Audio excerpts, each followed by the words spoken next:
I first encountered The Unsuspected in film school, and it has stayed in my memory ever since as an example of director Michael Curtiz's technical flair.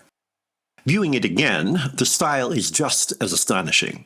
What is more apparent is how the story is equally, if more problematically, distinctive.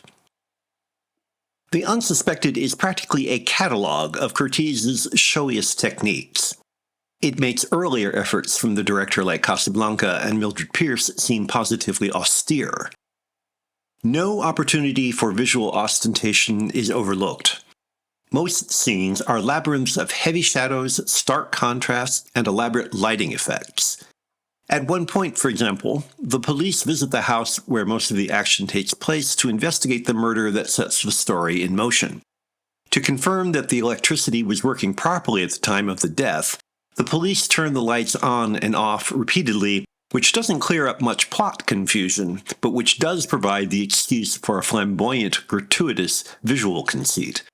Similarly, in an earlier transition, the camera swoops in on a radio speaker until the screen is engulfed in black.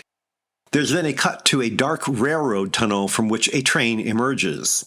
Everything is conceived for the most striking angle or for shimmering lighting effects or views through windows and doorways that reveal the elaborate mise-en-scène behind in an example not so much of film noir as film brillant. In the beginning, a shadowy figure moves through the main house in a good example of this visual invention and some of the consequences of it. The killer is dressed in a black overcoat, collar turned up with a hat pulled down to obscure his identity. The depiction is so cliché, it's practically a joke. But then once the murderer reaches his prey, humor turns to sadism and mystery becomes horror as the sequence ends with a gruesome shot of the victim hanging from a chandelier. In fact, The Unsuspected isn't a mystery at all, since the identity of the killer is revealed 2/3 through the story. That is one of many twists and turns, which, however, feel less like clever denials of expectation than indecision about what kind of movie The Unsuspected is meant to be. There are the mystery and horror elements.